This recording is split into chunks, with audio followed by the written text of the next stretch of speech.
4월 3일 금요일 새벽 예배를 하나님께 올려드리겠습니다. 오늘 우리에게 주신 하나님의 말씀은 신명기 4장 25절부터 31절까지의 말씀입니다. 스크린 보시면서 함께 말씀을 읽겠습니다. 내가 그 땅에서 아들을 낳고 손자를 얻으며 오래 살 때에 만일 스스로 부패하여 무슨 형상의 우상이든지 조각하여 내 하나님 여호와 앞에 악을 행함으로 그의 노를 일으키면 내가 오늘 천지를 불러 증거를 삼노니 너희가 요단을 건너가서 얻는 땅에서 속히 망할 것이라. 너희가 거기서 너희의 날이 길지 못하고 전멸될 것이니라. 여호와께서 너희를 여러 민족 중에 흩으실 것이요 여호와께서 너희를 쫓아보내실 그 여러 민족 중에 너희의 남은 수가 많지 못할 것이며 너희는 거기서 사람의 손으로 만든 바 보지도 못하며 듣지도 못하며 먹지도 못하며 냄새도 맡지 못하는 목석의 신들을 섬기리라. 그러나 내가 거기서 내 하나님 여호와를 찾게 되리니 만일 마음을 다하고 뜻을 다하여 그를 찾으면 만나리라.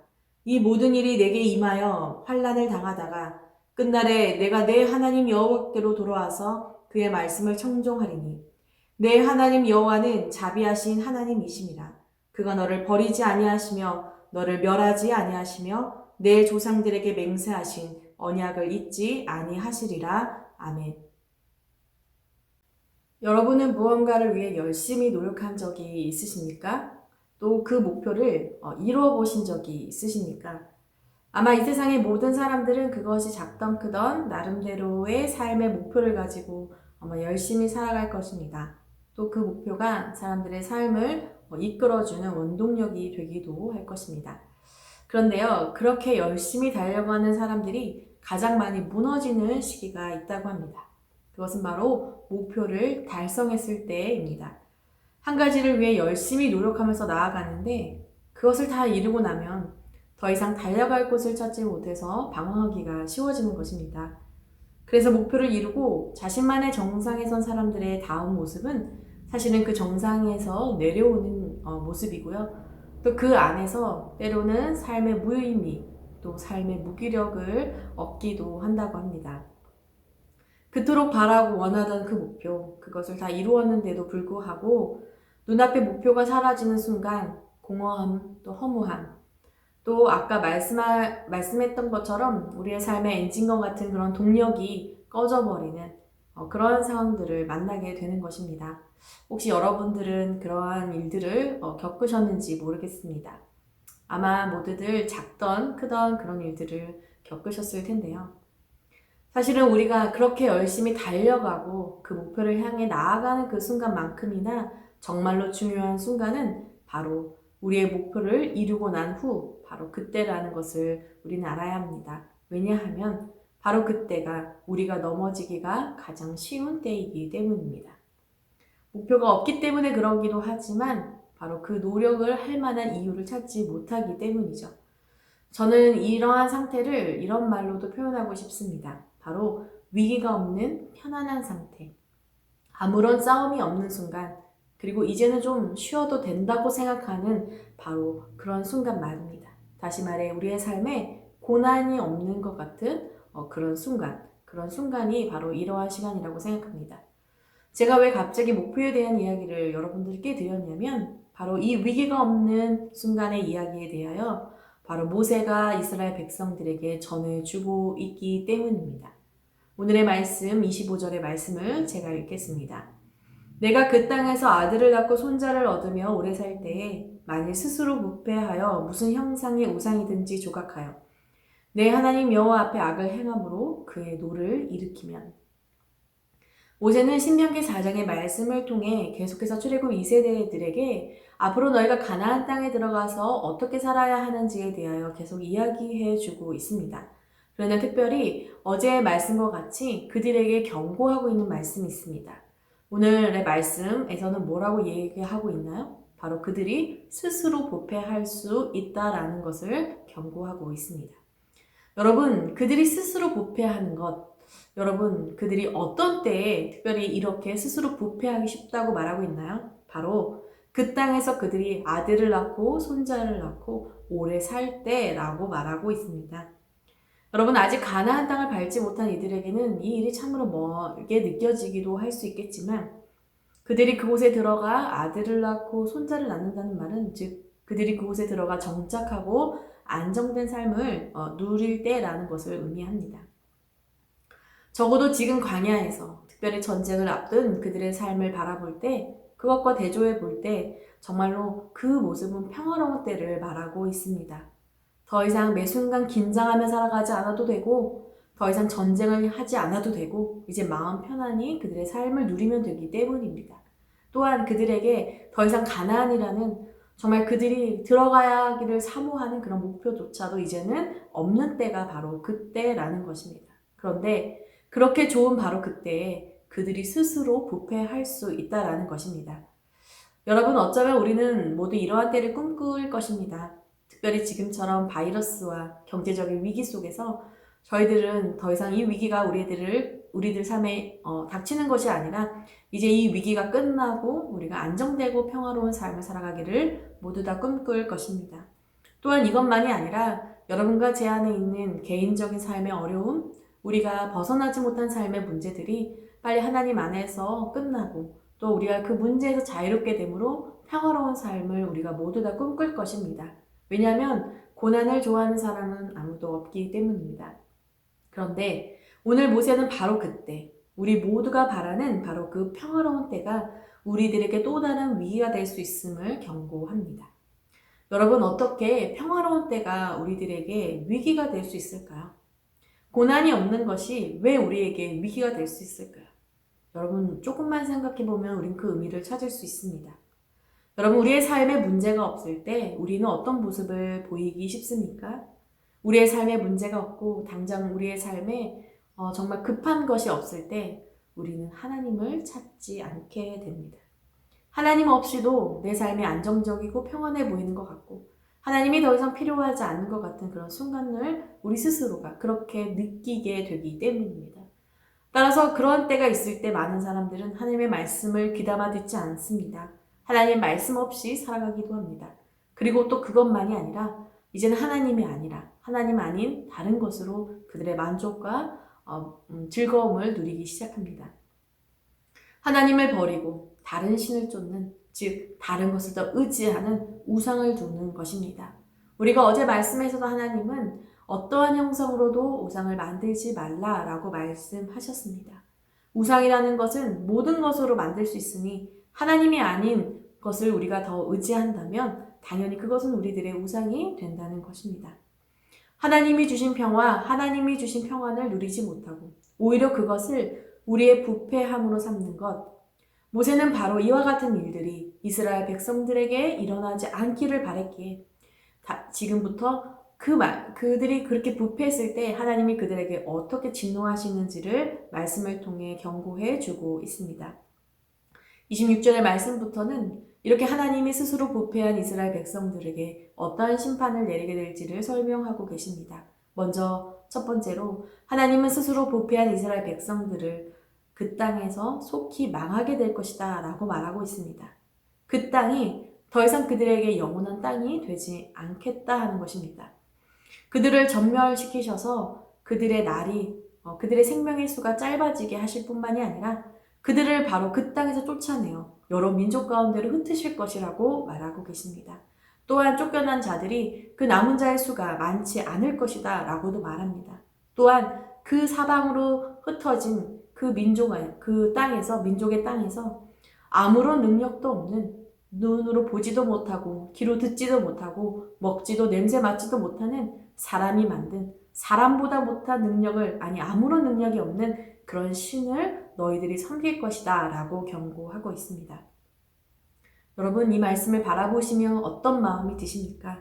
아직 가나안에 들어가지도 못했는데 하나님은 가나안을 그들에게 약속해 주시면서 이 땅에 들어가는 것, 이 땅을 얻을 수 있는 자는 그저 그 땅을 밟는 너희가 아니라 그 땅에서 하나님을 끝까지 사랑하고 바라보는 자만이 그 땅을 누릴 수 있다라고 오늘 주님은 말씀하고 계십니다. 여러분, 마치 에덴 동산과 같습니다. 에덴 동산은 하나님이 사람에게 주신 정말 완벽한 곳입니다. 모든 것을 하나님께서 사랑으로 만드셨고 사람이 그것을 누리고 사랑하며 그 속에서 하나님과 교제하도록 만드신 곳입니다. 여러분, 그러나 아담과 하와는 그것의 소중함을 모르고 스스로 부패하여 하나님을 저버렸습니다. 그리고 그들은 결국에 그들의 죄로 말미암아 그 땅에서 쫓겨나게 됩니다. 에덴에 들어가는 것, 가나안에 들어가는 것은 정말로 하나님이 우리에게 주신 축복이지만 여러분 들어가는 것이 그들의 목표가 아니라는 것을 하나님은 말씀하고 계십니다. 우리가 정말로 끝까지 이루어야 될 목표가 있다면, 우리가 끝까지 달려가야 될 것이 있다면 그것은 바로 그렇게 우리들을 사랑하셔서 우리들에게 가나안을 허락하신 바로 그 하나님을 온전히 사랑하고 끝까지 섬기는 것, 바로 이것이 하나님이 원하시는 우리들의 삶의 목표라는 것입니다. 여러분, 우리가 세상에서 참으로 수많은 갖가지의 목표를 갖고 있습니다. 그러나 여러분, 우리가 갖는 현실적인 목표, 그것은 사실 우리의 현실을 하나하나 이어주는 징검다리에 불과합니다. 정말로 저희들의 삶의 방향, 저희들의 달려갈 방향은 바로 우리가 하나님을 사랑하며 사는 것, 그 하나님과 영원히 동행하고 교제하며 살아가는 것이 바로 저와 여러분이 가져야 할 목표인 것입니다. 여러분, 바울도 이렇게 빌립보서 말씀을 이야기합니다. 내가 이미 얻었다 함도 아니요 온전히 이루었다 함도 아니라 오직 내가 그리스도 예수께 잡힌 바 된 그것을 잡으려고 달려가노라 라고 말하고 있습니다. 여러분, 바울은 예수를 만나서 그 순간 그것이 그의 구원을 이루었다라고 말하지 않습니다. 물론 그의 영혼은 주님 안에서 구원을 얻었습니다. 그러나 여러분, 그는 잡힌 바 된 것도 아니고 얻은 바 된 것도 아니라 말하면서 그를 향한 그의 삶 속에 그를 향한 하나님이 주신 그 구원을 향해 끝까지 달려가고 있음을 고백하고 있습니다. 사랑하는 여러분, 그래서 우리는 방심하면 안 됩니다. 우리가 선줄로 착각해서도 안 됩니다. 우리가 주님을 만나는 그날까지 우리의 믿음의 여정은 계속되기 때문입니다. 오히려 여러분과 제가 날마다 하나님과의 사랑이 더 깊어지는 것, 그것이 바로 저와 여러분이 앞으로 이루어가야 할 우리의 삶의 방향과 목표라는 것을 오늘 우리의 말씀을 통해 기억할 수 있습니다. 하나님은 오늘 말씀을 통해서 죄에 대하여 아주 단호하게 벌하고 계십니다. 아무리 어렵게 정말 오랜 시간을 거쳐서 들어온 가나안 땅이라고 할지라도 그들이 그 땅에서 범죄했을 때 하나님은 그 죄를 절대로 눈감아 주시지 않습니다. 왜냐하면 그 죄가 그들을 사망으로 이끌기 때문입니다. 여러분, 심판이 무서운 것이 아니라 바로 죄가 우리를 망치는 것이 더 무섭기 때문입니다. 그래서 하나님은 우리 가운데 죄를 끊어내기 위하여 때로는 우리를 깨우시기 위해 잠시 벌하시는 것입니다. 여러분, 안타까운 것은 모세가 마치 예언이라도 한 듯이 이렇게 경고해주고 있는 이 말들을 보면 사실은 이스라엘 백성들이 결국은 저 모습 그대로 살아왔음을 우리가 이스라엘 역사를 통해 알 수가 있습니다. 여러분, 어떻습니까? 우리도 똑같습니다. 우리가 하나님의 말씀을 듣고 또 하나님의 말씀을 잘 알고 있지만 여전히 우리 역시 하나님의 마음을 제대로 따라주지 않는, 하나님을 온전히 사랑하지는 못하는 모습이 우리들에게도 있기 때문입니다. 주님이 우리에게 주신 평화를 영적인 나태함으로 방치하고 뒤바꿔버리는 모습, 우리의 삶에 주신 하나님의 은혜를 저버릴 때가 너무나도 많은 것 같습니다. 만약 하나님이 우리와 같다면 어떨까요? 하나님은 어쩌면 우리의 같은 모습으로 우리를 절대로 그냥 놔두시지도 않을 뿐더러 받아주시지도 않으셨을 것입니다. 그러나 여러분, 하나님께서 이스라엘 백성들에게 그리고 저와 여러분들에게 주신 말씀은 이것이 끝이 아닙니다. 여러분, 29절의 말씀을 함께 보시길 바랍니다. 그러나 내가 거기서 내 하나님 여호와를 찾게 되리니 만일 마음을 다하고 뜻을 다하여 그를 찾으면 만나리라. 메마른 땅에 있을지라도, 너희가 메마른 마음 가운데 흩어진 그 상황 속에 있을지라도 너희가 그때 거기서 하나님을 찾으면, 온 마음과 뜻을 다해 다시 나를 향해 부르짖으면 하나님은 그곳에서 하나님을 만나게 될 것이라고 오늘 이 약속의 말씀, 은혜의 말씀을 함께 주셨습니다. 우리가 하나님을 떠난 자리에 있을지라도 그때라도 돌이켜 하나님을 부른다면, 하나님을 의지한다면 하나님은 반드시 우리의 목소리를 외면하지 않으시겠다고 하신 것입니다. 여러분, 왜 하나님이 우리에게 이러한 은혜를 주십니까? 하나님의 목표는 바로 우리가 하나님 곁에 있는 것이기 때문입니다. 우리가 하나님께로 돌아오는 것이 하나님이 원하시는 뜻이기 때문입니다. 하나님은 우리 모두가 하나님 앞으로 돌아오도록, 하나님 품 안에서 영원히 살아가도록 끝까지 포기하지 않는 분임을 말씀하고 계십니다. 하나님은 이미 그런 모습을 에덴에서도 보이셨습니다. 사망의 선고를 받은 아담과 하와에게 가죽옷을 지어 입히셨고 그들의 배신과 죄를 알았음에도 불구하고 이미 그 전부터 그들의 삶을 선택할 수 있도록 기회를 주시고 또한 그 모든 상황을 대비하여 구원의 길을 예비하셨습니다. 바로 예수 그리스도로 말입니다. 하나님은 죄에 대하여 단호히 벌하셨지만 언제나 우리를 구원하실 그 길을 준비하신 것입니다. 사랑하는 여러분, 이것이 저와 여러분이 받은 가장 큰 선물입니다. 세상에 어떤 선물이 우리에게 주어진다 할지라도 이것과 비교할 수 없습니다. 바로 우리가 다시 하나님께 돌아올 수 있도록, 다시 회복할 수 있도록 우리의 무너진 상황, 절망의 상황, 버려진 상황에서 다시 소망을 주는 구원의 길을 바로 하나님께서 만들어주셨기 때문입니다. 이 예수님의 사랑, 그리고 이 예수님을 보내신 아버지 하나님의 사랑, 여러분, 저와 여러분이 이 하나님의 사랑을 더 깊이 깨닫고 우리가 때로는 공고할지라도, 때로는 우리의 삶이 형통할지라도 언제나 동일하게 우리의 마음을 하나님께 드림으로 하나님을 향한 사랑을 멈추지 않는 끝까지 하나님을 향해 달려가는 저와 여러분이 되기를 기도합니다. 하나님은 오늘 우리들에게 바로 그 하나님이 어떠한 분이신지를 마지막 31절의 말씀을 통해 이렇게 말하고 계십니다. 내 하나님 여호와는 자비하신 하나님이시라. 그가 너를 버리지 아니하시며 너를 멸하지 아니하시며 내 조상들에게 맹세하신 언약을 잊지 아니하시리라. 아멘. 사랑하는 여러분, 우리의 하나님은 자비하신 하나님이십니다. 돌아오는 자, 자신을 찾는 자를 모른다 하지 않으시고 우리를 끝까지 기다리시는 분이십니다. 그분은 끝까지 저와 여러분을 버리지 않으십니다.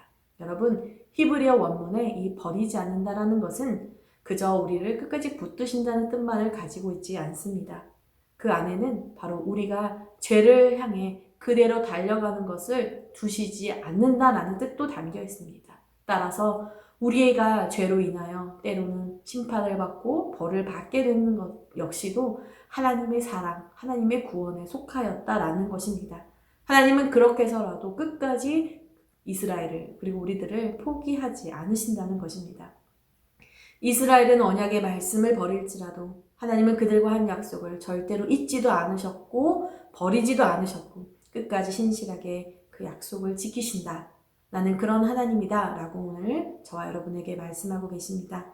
여러분, 우리의 시작도 은혜이지만 여러분, 우리의 마지막까지도 주님의 은혜가 우리 가운데 있음을 믿습니다. 사랑하는 여러분, 오늘의 이 말씀 어쩌면 참으로 우리가 잘 들어왔고 이해할 수 있는 간단한 말씀이지만 여러분, 이 경고 속에 담긴 하나님의 사랑, 그분이 우리를 그만큼 사랑하신다는 사랑을 우리의 마음으로 품기를 원합니다. 하나님을 사랑하는 것이 우리의 삶의 목표가 되어 끝까지 신실하게 우리 하나님이 우리를 그렇게 사랑하신 것처럼 저와 여러분도 부패하지 않고 끝까지 하나님을 사랑하는 그 삶을 놓지 않기를 원합니다. 무엇보다 여러분, 저와 여러분이 지금 죄 가운데 있다면 우리도 모르는 사이에 스스로 부패해 있다면 하나님께서 오늘 우리에게 주신 말씀처럼 그러나 다시 거기서 하나님을 다시 찾고 돌아오는 그런 축복의 하루가 되기를 기도합니다. 마음을 다해 뜻을 다해 다시 간절히 하나님을 찾아 여러분 버리지 않으시고 우리와 함께 하신 하나님, 그분이 우리에게 주시는 그 축복을 누리며 하나님과 교제하는 그런 삶을 살아가시는 저와 여러분이 되기를 기도합니다. 오늘도 신실하게 하나님을 찾고 사랑함으로 우리의 구원을 두렵고 떨림으로 감사와 기쁨으로 이루어 가시는 저와 여러분이 되기를 기도합니다. 이 시간 함께 말씀을 놓고 함께 기도하도록 하겠습니다. 먼저는 하나님을 끝까지 사랑하고 섬김으로 우리의 구원을 이루게 해달라고 함께 기도하기를 원합니다. 주님, 우리가 어떠한 상황 속에서도 하나님을 향한 사랑을 바라보며 바울처럼 끝까지 우리의 삶의 믿음을 놓지 않는, 하나님을 향한 사랑을 놓지 않는 우리가 되게 해달라고 기도하기를 원합니다.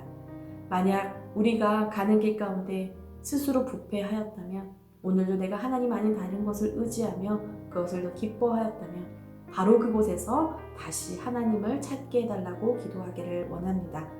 또한 우리가 함께 계속해서 기도하는 것처럼 이 코로나19가 빨리 끝나 전 세계가 회복되고 특별히 아픈 자들 또한 앞으로 함께 우리가 이 땅에 있는 모든 사람들이 정말 모든 그들의 삶과 그들의 모든 것이 회복될 수 있게 달라고 함께 기도하기를 원합니다. 마지막으로 흩어져 있는 만나교회 성도님들의 삶을 위하여 그들의 건강과 영적인 믿음을 위해서 특별히 어느 곳에 있을지라도 늘 하나님 안에서 평안할 수 있기를 기도하기 원합니다. 그리고 우리 만나교회를 위해서 함께 기도하도록 하겠습니다.